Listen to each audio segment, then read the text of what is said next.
ಓಂ ಗುರುಭ್ಯೋ ನಮಃ. ಹರಿ ಓಂ.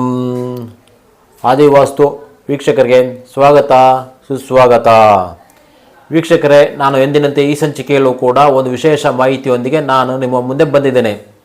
ಅದೇನಪ್ಪ ಅಂದರೆ, ಈಶಾನ್ಯ ದಿಕ್ಕಿನಲ್ಲಿ ಏನು ಮಾಡಿಕೊಳ್ಳಬಹುದು, ಏನು ಮಾಡಿಕೊಳ್ಳಬಾರದು ಅನ್ನುವ ವಿಚಾರ ನಾವು ತಿಳ್ಕೊಳ್ಳೋಣ. ನಾವು ಈಗಾಗಲೇ ಕೆಲವು ಉಪದಿಕ್ಕುಗಳ ಬಗ್ಗೆ ನಾವು ತಿಳ್ಕೊಂಡಿದ್ದೀರಿ. ಹಾಗೆ ನಾವು ಈ ಸಂಚಿಕೆಯಲ್ಲಿ ಈಶಾನ್ಯದ ಬಗ್ಗೆ ನಾವು ತಿಳ್ಕೊಳ್ಳೋಣ. ಯಾವುದೇ ದಿಕ್ಕಾಗಲಿ ಅಥವಾ ಉಪದಿಕ್ಕುಗಳಾಗಲಿ ನಾವು ಅದನ್ನ ಕಡೆಗಣಿಸುವಾಗಿಲ್ಲ. ಅದರದೇ ಆದ ಒಂದು ಮಹತ್ವವಿರುತ್ತೆ. ಹಾಗಾಗಿ ನಾವು ಅದಕ್ಕೆ ಮಹತ್ವವನ್ನು ನೀಡಲೇಬೇಕು, ಗೌರವಿಸಲೇಬೇಕು. ನಾವು ಎಲ್ಲಿ ನೆಗ್ಲೆಕ್ಟ್ ಮಾಡ್ತೀರೋ ಅಲ್ಲಿ ಆ ಒಂದು ಭಾಗದಿಂದ ನಮಗೆ ಆ ಒಂದು ಸಮಸ್ಯೆಗಳು ಕಾಡುತ್ತೆ. ಅರ್ಥ ಮಾಡ್ಕೊಳ್ಳಿ. ಹಾಗಾಗಿ ಯಾರೆಲ್ಲ ಈ ವಿಡಿಯೋ ನೋಡ್ತಾ ಇದ್ದೀರಾ, ಲೈಕ್ ಮಾಡಿ, ಶೇರ್ ಮಾಡಿ, ಸಬ್ಸ್ಕ್ರೈಬ್ ಮಾಡಿ ಅಂತ ಕೇಳ್ಕೊಳ್ತಾ, ಈಶಾನ್ಯ ದಿಕ್ಕು ಅಂದಾಕ್ಷಣ ವಾಸ್ತು ಪುರುಷನ ತಲೆಭಾಗ ಇರುತ್ತೆ ಈಶಾನ್ಯ ದಿಕ್ಕಿನ ಕಡೆ. ಹಾಗೆಯೇ ಇದು ಜಲತತ್ವವೂ ಕೂಡ. ಹಾಗೆ ಈ ದಿಕ್ಕಿನ ಗ್ರಹ ಬುಧ ಗ್ರಹ ಆಗಿರ್ತಾರೆ. ನಾವು ಈಶಾನ್ಯದಲ್ಲಿ ಏನು ಮಾಡಿಕೊಳ್ಳಬಾರದು, ಏನು ಬರಬಾರದು ಅನ್ನೋ ತಿಳ್ಕೊಳ್ಳೋಣ. ಈಶಾನ್ಯಕ್ಕೆ ಕುತ್ತು ಬರಬಾರದು. ಅದು ಪೂರ್ವ ಈಶಾನ್ಯವಾಗಲಿ ಉತ್ತರ ಈಶಾನ್ಯವಾಗಲಿ ರೋಡ್ ಕುತ್ತು ಬರಲೇಬಾರದು. ಕೆಲವು ವಾಸ್ತು ಪಂಡಿತರು ರೋಡ್ ಕುತ್ತು ಬಂದರೆ ತುಂಬ ಒಳ್ಳೆಯದು ಅಂತೇಳಿ ರೋಡ್ ಕುತ್ತು ಇರುವಂತಹ ಸೈಟ್ಗಳನ್ನೇ ಸೆಲೆಕ್ಟ್ ಮಾಡ್ಕೊಡ್ತಾರೆ. ಮನೆ ಕಟ್ಕೊಂಡಿರ್ರಿ ಅಂತೇಳಿ ರೋಡ್ ಕುತ್ತು ಇರುವಂತಹ ಮನೆಗಳನ್ನೇ ಸೆಲೆಕ್ಟ್ ಮಾಡಿಕೊಂಡು ಅಲ್ಲಿ ವಾಸ ಮಾಡ್ತಾರೆ. ಕುತ್ತು ಯಾವುದೇ ಕಾರಣಕ್ಕೂ ಒಳ್ಳೆಯದಲ್ಲ. ಅದು ಯಾವುದೇ ಕುತ್ತಾಗಲಿ, ಈಶಾನ್ಯ ಕುತ್ತಾಗಲಿ, ಬೇರೆ ಯಾವುದೇ ದಿಕ್ಕಿನ ಅಥವಾ ಉಪದಿಕ್ಕಿನ ಕುತ್ತಾಗಲಿ ಒಳ್ಳೆಯದಲ್ಲ. ನಾವು ಚಿನ್ನದ ಸೂಜಿ ಅಂತ ನಮ್ಮ ಕಣ್ಣು ನಾವು ಚುಚ್ಕೊಂಡ್ರೆ ಅದು ಕೆಲಸ ಏನು? ಚುಚ್ಚುವುದು ಅಂದರೆ ಡ್ಯಾಮೇಜ್ ಮಾಡೋದು. ಅದು ಚಿನ್ನದಾದ್ರೇನು, ಆ ಮುಳ್ಳು ಆದ್ರೇನು, ಅಥವಾ ಕಬ್ಬಿಣ ಆದ್ರೇನು, ಅದ್ರ ಕೆಲಸ ಚುಚ್ಚುವುದು ಅಂದರೆ ತೊಂದರೆ ಕೊಡೋದು ಅದರ ಕೆಲಸ. ಕುತ್ತು ಯಾವುದೇ ದಿಕ್ಕಲ್ಲೇ ಆಗಲಿ ಕುತ್ತು ಬರಬಾರದು. ನಮ್ಮ ಜನ ಈ ಕುತ್ತು ಬಂದರೆ ಒಳ್ಳೆಯದು, ಈಶಾನ್ಯ ಕುತ್ತು ಬಂದರೆ ಒಳ್ಳೆಯದು ಅಂತೇಳಿ ಒಂದು ಮೂಢನಂಬಿಕೆಯಿಂದ ಹೋಗಿ ಅದ್ರ ಹಿಂದೆ ಹೋಗಿ ಬಿದ್ದಿದ್ದಾರೆ. ಆದರೆ ನಾವು ಕಣ್ಣಾರೆ ನೋಡಿದಿರಿ, ಅಲ್ಲಿ ಮನೆ ಕಟ್ಕೊಂಡು ಇರೋವಂಥವರು ಅವ್ರ ಜೀವನ ಹೇಗಿದೆ ಅಂತೇಳಿ ನಾವು ಅವರ ಕಷ್ಟ ನೋಡಿ ನಮಗೆ ತುಂಬ ಅಯ್ಯೋ ಅನಿಸುತ್ತೆ. ಯಾಕಪ್ಪ ಈ ಥರ ಎಲ್ಲ ಜೀವನ ಇದೆಯಾ ಅಂತೇಳಿ. ಅರ್ಥ ಆಯ್ತಾ? ನಾವು ಯಾವುದೇ ಒಂದು ಪುಸ್ತಕವನ್ನು ನೋಡಿ ಹೇಳೋಂಥದ್ದಲ್ಲ, ನಮ್ಮ ಸ್ವಂತ ಅನುಭವದಿಂದ ನಾವು ಅಲ್ಲಿ ಜನಗಳ ವೇದನೆ, ಆ ಕುತ್ತು ಇರುವಂಥ ಮನೆಯ ಸದಸ್ಯಗಳ ವೇದನೆ, ಅವರ ಕಷ್ಟ ನೋಡೋಕ್ಕಾಗದೆ ನಾವು ಈ ಒಂದು ವಿಡಿಯೋ ಮಾಡ್ತಾ ಇರೋದು. ಯಾವುದೇ ಕಾರಣಕ್ಕೂ ಈಶಾನ್ಯದಲ್ಲಿ ಕುತ್ತು ಇರುವಂಥ ಮನೆಗಳು ನೀವು ಪರ್ಚೇಸ್ ಮಾಡಬೇಡಿ, ಸೈಟ್ ಪರ್ಚೇಸ್ ಮಾಡ್ಕೊಳ್ಬೇಡಿ ದಯವಿಟ್ಟು. ಯಾವುದೇ ಕುತ್ತು ಒಳ್ಳೆಯದು ಅಲ್ವೇ ಅಲ್ಲ, ಅರ್ಥ ಮಾಡ್ಕೊಳ್ಳಿ. ಹಾಗೆ ದೇವರ ಮನೆ ಮಾಡ್ಕೊಳ್ಳಬಾರದು. ಈಶಾನ್ಯ ದಿಕ್ಕನ್ನು ನಾವು ಆಡು ಭಾಷೆಯಲ್ಲಿ ದೇವಮೂಲೆ ಅಂತ ಕರಿತೀರಿ. ಹಾಗಂತ ಆಡು ಭಾಷೆಯಲ್ಲಿ ಕರಿತಾ ಅದಕ್ಕೆ ಎತ್ಕೊಂಡೋಗಿ ದೇವ್ರ ಮನೆ ಮಾಡ್ಕೊಂಡ್ಬಿಟ್ರಲ್ಲಿ ನಾವು. ಅಲ್ಲಿ ದೇವ್ರ ಮನೆ ಮಾಡ್ಕೊಂಡಾಗ ಏನಾಗುತ್ತೆ, ಅಲ್ಲಿ ಜಲತತ್ವ ಇರೋದು. ನಾವು ದೇವ್ರ ಮನೆ ಮಾಡ್ಕೊಂಡಾಗ ಏನಾಗುತ್ತೆ, ದೀಪ ಹಚ್ತೀರಿ, ಪೂಜೆ ಮಾಡ್ತೀರಿ ಅಲ್ವಾ. ಬೆಂಕಿ ಕೆಲಸ ಏನು? ಸುಡೋದೆ ಅಲ್ವಾ. ಹಾಗೆ ನಮ್ಮ ಬದುಕನ್ನು, ನಮ್ಮ ಯಶಸ್ಸನ್ನು ಸುಡುತ್ತೆ. ಈಶಾನ್ಯದಲ್ಲಿ ನಾವು ದೇವ್ರ ಮನೆ ಮಾಡ್ಕೊಳ್ಳಬಾರದು, ಅರ್ಥ ಮಾಡ್ಕೊಳ್ಳಿ. ಈಶಾನ್ಯದಲ್ಲಿ ಯಾರೆಲ್ಲ ದೇವ್ರ ಮನೆ ಮಾಡ್ಕೊಂಡ್ರೆ ನಮಗೆ ನಾವೇ ಕೊಳ್ಳಿಟ್ಕೊಂಡಂಗೆ. ಅಲ್ಲಿ ದೀಪ ಹಚ್ತೀರಲ್ವಾ, ಮತ್ತಿನ್ನೇನು ಅಲ್ವಾ. ಹಾಗೆ ಬಚ್ಚಲ ಮನೆ, ಟಾಯ್ಲೆಟ್, ಬಾತ್ರೂಮ್ ಮಾಡ್ಕೊಳ್ಳಬಾರದು. ಕೆಲವರು ಈಶಾನ್ಯ ದಿಕ್ಕಿನಲ್ಲಿ ಜಲತತ್ವ ಅಂತೇಳಿ ಒಂದು ಬಚ್ಚಲ ಮನೆ ಮಾಡ್ಕೊಂಡ್ಬಿಟ್ಟಿರ್ತಾರೆ. ಆ ಬಚ್ಚಲ ಮನೆ ಸ್ನಾನ ಮಾಡಿದ ನೀರು ಒಳ್ಳೆ ನೀರಾ, ಅದು ಶುದ್ಧವಾದ ನೀರಾ, ಅದನ್ನ ನಾವು ಬಳಸ್ಕೊಳ್ಳೋಕ್ಕಾಗತ್ತಾ? ಅದು ಗಲೀಜು ನೀರಲ್ವಾ. ಆ ಗಲೀಜು ಹೇಗೆ ಹೋಗುತ್ತೋ ನಮ್ಮ ಮನಸ್ಸು, ನಮ್ಮ ಜೀವನ ಕೂಡ ಅದೇ ರೀತಿ ಗಲೀಜಾಗಿರುತ್ತೆ. ಯಾವುದೇ ಕಾರಣಕ್ಕೂ ಬಚ್ಚಲ ಮನೆ, ಬಾತ್ರೂಮು, ಟಾಯ್ಲೆಟು ಮಾಡಿಕೊಳ್ಳಬಾರದು. ಈ ಗಲೀಜು ನಾವು ಮಾಡಿಕೊಂಡಾಗ ನಮ್ಮ ಜೀವನ ಕೂಡ ಗಲೀಜೆ ಆಗೋದು. ಹಾಗೆ ಯಾವುದೇ ಕಾರಣಕ್ಕೂ ಮೆಟ್ಟಿಲು ಬರಬಾರದು. ಈಶಾನ್ಯ ದಿಕ್ಕು ಅಂತ ಬಂದಾಗ ಅದು ಉಚ್ಚ ಸ್ಥಾನ. ಉಚ್ಚ ಸ್ಥಾನದಲ್ಲೇ ನಾವೇನು ಮೆಟ್ಲಿಟ್ಕೊಂಡಾಗ, ಅರ್ಥ ಆಯ್ತಾ, ನಮ್ಮನ್ನು ನಾವೇ ತುಳ್ಕೊಂಡಂಗೆ, ನಮ್ಮ ಏಳಿಗೆಯನ್ನು ನಾವೇ ತುಳಿಯೋದು ಅಂತೇಳಿ. ಇಲ್ಲಿ ನಾವು ಒಳ್ಳೆಯದನ್ನು ನಾವು ತುಳಿತಾ ಇದ್ದರೆ ನಾವು ಎಲ್ಲಿ ಉದ್ಧಾರ ಆಗ್ತೀರಿ? ಅರ್ಥ ಮಾಡಿಕೊಳ್ಳಿ ಸ್ನೇಹಿತರೆ, ಯಾವುದೇ ಕಾರಣಕ್ಕೂ ಈಶಾನ್ಯದಲ್ಲಿ ಮೆಟ್ಟಿಲು ಮಾಡಿಕೊಳ್ಳಬೇಡಿ. ಕೆಲವರು ಡಿಸೈನಿಂದ ಹೋಗ್ತಾರೆ, ಇಂಜಿನಿಯರ್ಗಳಿಂದ ಹೋಗ್ತಾರೆ, ನಮಗೆ ಹಾಗಿರಬೇಕು ಹೀಗಿರಬೇಕು ಅಂತೇಳಿ. ನೀವು ಡಿಸೈನಿಂದ ಹೋಗಿ ಬೇಡ ಅಂತ ಹೇಳ್ತಲ್ಲ, ವಾಸ್ತು ಪ್ರಕಾರ ನಿಮ್ಮ ಮನೆಯೊಳಗೆ ಹೇಗೆ ಬೇಕೋ ಹಾಗೆ ಮಾಡ್ಕೊಳ್ಳಿ, ವಾಸ್ತುವನ್ನು ಅಳವಡಿಸ್ಕೊಳ್ಳಿ. ಬೇಡ ಅಂದಿಲ್ಲ, ಡಿಸೈನ್ ಮಾಡ್ಕೊಳ್ಳಿ, ನಿಮ್ಮ ಮನೆಯೊಳಗೆ ಏನು ಬೇಕೋ ಡಿಸೈನ್ ಮಾಡ್ಕೊಳ್ಳಿ. ಕೆಲವರು ಈಶಾನ್ಯದಲ್ಲಿ ಬೆಡ್ರೂಮ್ ಮಾಡ್ಕೊಂಡಿರ್ತಾರೆ, ಬೆಡ್ರೂಮ್ ಕೂಡ ಬರಬಾರದು.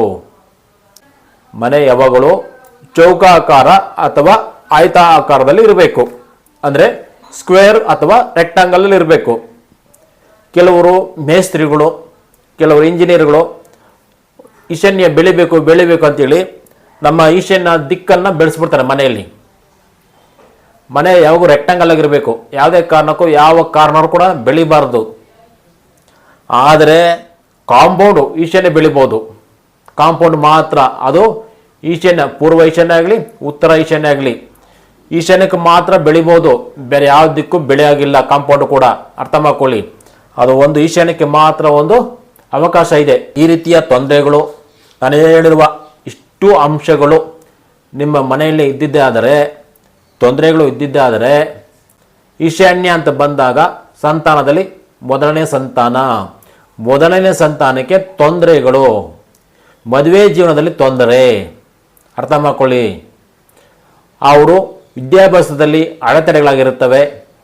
ಅವರು ಏನು ಓದಿರ್ತಾರೆ ಆ ಕೆಲಸ ಮಾಡಲ್ಲ, ಅವರು ಮನೆಯಲ್ಲಿ ಸೋಮಾರಿ ಥರ ಕೂತ್ಕೊಂಡಿರ್ತಾರೆ. ಹಾಗೆ ಅವರು ಕಂಡವ್ರ ಮಾತು ಕೇಳ್ತಾರೆ. ಈಶಾನ್ಯ ಅಂತ ಬಂದಾಗ ಬುಧ ಗ್ರಹ ಇರ್ತಾರೆ. ಬುಧ ಗ್ರಹ ಅಂದರೆ ಕನ್ನಿಂಗ್ ಪ್ಲಾನೆಟ್ ಅಂತೀರಿ. ನಯವಂಚಕರು. ನಿಮ್ಮ ಸ್ನೇಹಿತರಿಂದ ನೀವು ಮೋಸ ಹೋಗ್ತೀರಾ, ನಿಮ್ಮ ಸ್ನೇಹಿತರಿಂದ ನೀವು ಲಾಸ್ ಆಗ್ತೀರಾ. ಹಾಗೆಯೇ ಈಶಾನ್ಯದಲ್ಲಿ ಏನೋ ಕೆಟ್ಟಾಗ ವಾಸ್ತುಪುರುಷನ ತಲೆಭಾಗ ಅಲ್ಲಿರೋದ್ರಿಂದ, ಅಂದರೆ ಕಣ್ಣು, ಮೂಗು, ಬಾಯಿ, ಕಿವಿ, ಗಂಟಲು, ಈ ಭಾಗಕ್ಕೆ ಆರೋಗ್ಯದಲ್ಲಿ ಸಮಸ್ಯೆ ಇರುತ್ತೆ, ಸಮಸ್ಯೆ ಕಾಡುತ್ತೆ. ENT ಪ್ರಾಬ್ಲಮ್ ಅಂತ ನಾವು ಕರೀತೇವೆ. ಹಾಗೆಯೇ ನರಗಳ ಸಂಬಂಧ ಕಾಯಿಲೆಗಳು, ಸ್ಟ್ರೋಕ್ ಆಗುತ್ತೆ. ಅರ್ಥ ಮಾಡ್ಕೊಳ್ಳಿ, ನರಗಳ ಸಂಬಂಧ, ಮಕ್ಕಳು ಸರಿಯಾಗಿ ಮಾತಾಡದೇ ಇರ್ಬೋದು, ತೊದಲಾಗ್ಬೋದು, ಬೇರೆ ಯಾವುದೋ ಒಂದು ಕಾರಣದಿಂದ ನರಗಳ ದೌರ್ಬಲ್ಯ ಇರುತ್ತೆ, ನರ ಸಂಬಂಧಿ ಕಾಯಿಲೆಗಳಿರ್ತವೆ. ಅರ್ಥ ಮಾಡ್ಕೊಳ್ಳಿ.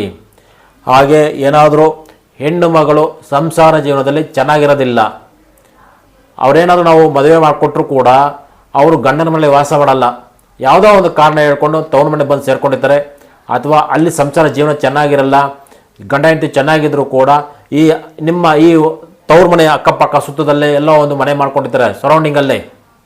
ಅರ್ಥ ಮಾಡ್ಕೊಳ್ಳಿ, ಸಂಸಾರ ಜೀವನ ಚೆನ್ನಾಗಿರೋದಿಲ್ಲ ಅವರು. ಈ ರೀತಿಯ ನಾನು ಹೇಳುವಂಥ ಯಾವುದಾನ ಒಂದು ಅಂಶಗಳು ನಿಮ್ಮ ಮನೆಯಲ್ಲಿ ತೊಂದರೆ ಇದ್ದಾಗ, ನಾವು ಬಿಸ್ನೆಸ್ ಮಾಡ್ತಾಯಿದ್ದೀರಿ ಅಂತ ಇಟ್ಕೊಳ್ಳಿ, ನಮ್ಮ ಸ್ನೇಹಿತರಿಂದಲೇ ಲಾಸ್ ಆಗ್ತೀರಿ ನಾವು, ಸ್ನೇಹಿತರಿಂದಲೇ ಮೋಸ ಹೋಗ್ತೀರಿ ನಾವು, ಸ್ನೇಹಿತರೆಲ್ಲ ನಮ್ಮನ್ನ ದೂರ ತಳ್ತಾರೆ. ಅರ್ಥ ಮಾಡ್ಕೊಳ್ಳಿ, ನಯವಂಚಕರಿರ್ತಾರೆ, ನಮ್ಮ ಬೆನ್ನಿಗೆ ಚೂರಿ ಹಾಕೋಂಥವ್ರು ಇರ್ತಾರೆ, ನಮ್ಮ ಮುಂದೆ ಚೆನ್ನಾಗಿರ್ತಾರೆ, ಹಿಂದೆ ನಮ್ಮನ್ನ ತುಳಿತಾ ಇರ್ತಾರೆ. ಹಾಗಾಗಿ ಈಶಾನ್ಯದಲ್ಲಿ ಈ ರೀತಿ ತೊಂದರೆ ಇದ್ದಾಗ ನಾವು ಏಳಿಗೆ ಅಂತೂ ಕಾಣೋದಿಲ್ಲ, ಇದು ಸತ್ಯ. ಅರ್ಥ ಮಾಡ್ಕೊಳ್ಳಿ, ಯಶಸ್ಸು ಕಾಣೋದಿಲ್ಲ, ಜೀವನದಲ್ಲಿ ಯಾವುದೇ ರೀತಿಯ ಇಂಪ್ರೂವ್ಮೆಂಟ್ ಅನ್ನೋದಿರಲ್ಲ, ಸಕ್ಸಸ್ಫುಲ್ ಅಂದ್ಕೊಳ್ಳಲ್ಲ. ಹಾಗಾಗಿ ಈ ರೀತಿಯ ಏನಾದರೂ ನಮ್ಮ ಮನೆಯಲ್ಲಿ ನಾವು ತೊಂದರೆಗಳು ಮಾಡ್ಕೊಂಡಿದ್ದಾಗ ಈಗಲೇ ಎಚ್ಚೆತ್ತುಕೊಳ್ಳಿ. ನಿಮ್ಮ ಸಂಸಾರವನ್ನು, ನಿಮ್ಮ ಜೀವನವನ್ನು ನೀವು ಸರಿ ಮಾಡ್ಕೊಳ್ಳಿ. ಯಾವುದೇ ಕಾರಣಕ್ಕೂ ಈಶಾನ್ಯ ದಿಕ್ಕನ್ನು ನಾವು ಕೆಡಿಸ್ಕೊಳ್ಳೋಕೆ ಹೋಗಬಾರದು. ಹಾಗಾದರೆ ಈಶಾನ್ಯದಲ್ಲಿ ಏನು ಮಾಡಿಕೊಳ್ಳಬೇಕು? ಈಶಾನ್ಯವನ್ನು ನಾವು ಎಷ್ಟು ಚೆನ್ನಾಗಿ ಇಟ್ಕೊಂಡಿರ್ತೀರಿ ಅಷ್ಟು ಚೆನ್ನಾಗಿ ನಾವು ನಮ್ಮ ಜೀವನ ಅಷ್ಟೇ ಸುಖಕರವಾಗಿ, ಆರೋಗ್ಯದಾಯಕವಾಗಿ, ನೆಮ್ಮದಿ, ಸುಖ, ಸಂತೋಷ, ಅಭಿವೃದ್ಧಿ ಸಕಲವೂ ನಾವು ಕಾಣ್ತೀವಿ. ನಮ್ಮ ವಂಶ ಚೆನ್ನಾಗಿರಬೇಕು. ನಮ್ಮ ಮನೆ ಹೆಣ್ಣು ಮಗಳು ಹೊರಗಡೆ ಹೋಗಿರ್ತಾರೆ, ಅಂದರೆ ಬೇರೆ ಮನೆಗೆ ಕೊಟ್ಟು ಕಳಿಸಿರ್ತೀರಿ, ಅವರ ಜೀವನ, ಅವ್ರ ಸಂಸಾರ ಅಲ್ಲಿ ಚೆನ್ನಾಗಿರಬೇಕು. ನಮ್ಮ ಮಕ್ಕಳು, ಅವರ ಬುದ್ಧಿ ಅವ್ರ ಕೈಲಿರಬೇಕು, ಅವರ ಜೀವನ ಅವ್ರ ಕೈಯಲ್ಲಿ ಇಟ್ಕೊಳ್ಬೇಕು ಅನ್ನುವುದಾದರೆ ಈಶಾನ್ಯ ದಿಕ್ಕಲ್ಲಿ ಮೊದಲಿಗೆ ನೀರಿನ ಸಂಪು ಬರಬೇಕು. ನೀರಿನ ಸಂಪು ಕರ್ಣಗೆ ರೇಖೆಗೆ ಟಚ್ ಆಗೋ ರೀತಿ ಮಾಡಿಕೊಂಡಿದ್ದ ಪಕ್ಷದಲ್ಲಿ ಪಿತೃಗಳು ಏನು ಸಂಪಾದನೆ ಮಾಡಿದ್ದಾರೆ, ಅವರು ಒಂದೊಂದು ರೂಪಾಯಿ ಕೂಡಿಟ್ಟು ಕಷ್ಟಪಟ್ಟು ಸಂಪಾದನೆ ಮಾಡಿ ಇಟ್ಟಿರ್ತಾರಲ್ವ, ಅವರು ಒಂದೊಂದು ರೂಪಾಯಿ ಕೂಡ ಮಕ್ಕಳು ತಿಂತಾರೆ, ಇಲ್ಲಾಂದರೆ ಕಂಡವ್ರು ತಿಂದುಬಿಡ್ತಾರೆ. ಅರ್ಥ ಮಾಡ್ಕೊಳ್ಳಿ. ಮುಖ್ಯವಾಗಿ ನೀರಿನ ಸೊಂಪು ನಾವು ಈ ಕ್ಷಣದಲ್ಲಿ ಮಾಡ್ಕೊಳ್ಬೇಕು. ಹಾಗೆ ಮನೆ ಒಳಗಡೆ ಏನು ಬರಬೇಕು, ಈಶಾನ್ಯದಲ್ಲಿ ಹಾಲ್ ಅಂತೀರಿ, ಅಂದರೆ ನಾವು ನಡು ಮನೆ ಅಂತೀರಿ.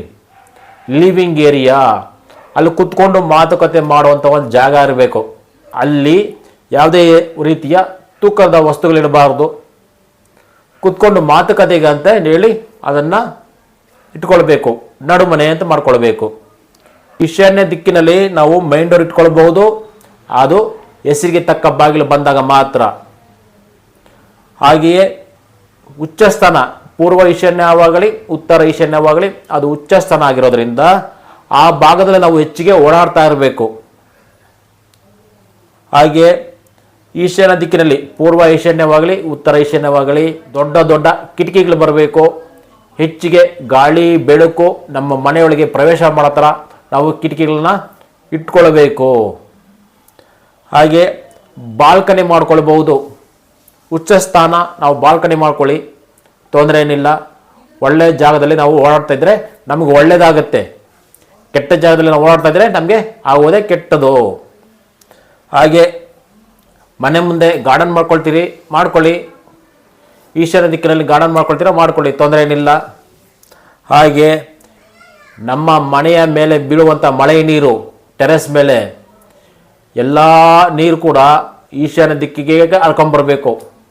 ಕೆಲವರು ಮಳೆ ನೀರಿಗಂತೇಳಿ ಅಗ್ನಿ ಮೊಳೆಲೊಂದು ವಾಯುಮೊಳೆಲೊಂದು ಪೈಪಿಟ್ಟು ಮಳೆ ನೀರು ಹೋಗೋ ಥರ ಮಾಡ್ತಾರೆ. ಅದು ಮಾಡಕೂಡ್ದು. ಮಳೆಯ ನೀರು ಶುದ್ಧವಾದ ನೀರು, ಎಲ್ಲ ನೀರು ನಮ್ಮ ಮನೆಯ ಟೆರೆಸ್ ಮೇಲೆ ಈಶಾನ್ಯ ದಿಕ್ಕಿ ಕಡೆನೇ ಹರಿಬೇಕು. ಹರಿದು ಕೆಳಗೆ ನಮ್ಮ ಮನೆಯ ಮುಂದೆ ಕಣ್ಣು ಮುಂದೆ ಕಾಣೋ ಥರ ಹರಿಬೇಕು. ಅದು ಮಳೆ ನೀರು ಯಾವ ದಿಕ್ಕಿನ ಕಡೆ ಹರಿದು ಹೋಗುತ್ತೋ ಅದೇ ರೀತಿ ನಮ್ಮ ಜೀವನ ಕೂಡ ಇರುತ್ತೆ. ಅರ್ಥ ಮಾಡ್ಕೊಳ್ಳಿ. ಇವಿಷ್ಟು ಈಶಾನ್ಯದಲ್ಲಿ ಏನನ್ನು ಮಾಡಿಕೊಳ್ಳಬಾರದು, ಏನನ್ನು ಮಾಡಿಕೊಳ್ಳಬೇಕು ಅನ್ನುವ ವಿಚಾರನ ನಾನು ನಿಮಗೆ ತಿಳಿಸಿದ್ದೀನಿ. ಈ ವಿಡಿಯೋ ನಿಮಗೆ ಇಷ್ಟ ಆಯಿತು ಅಂದ್ಕೊಳ್ತೀನಿ. ಇಷ್ಟ ಆದಲ್ಲಿ ಲೈಕ್ ಮಾಡಿ, ಶೇರ್ ಮಾಡಿ, ಸಬ್ಸ್ಕ್ರೈಬ್ ಮಾಡಿ ಅಂತ ಕೇಳ್ಕೊಳ್ತಾ ನಾನು ಮುಂದಿನ ವಿಡಿಯೋದಲ್ಲಿ ಇನ್ನೂ ಹೆಚ್ಚಿನ ಮಾಹಿತಿಯೊಂದಿಗೆ ನಿಮ್ಮ ಮುಂದೆ ಬರ್ತೇನೆ. ಅಲ್ಲಿವರೆಗೂ ಸರ್ವೇ ಜನ ಸುಖಿನೋ ಭವಂತು. ನಮಸ್ಕಾರ.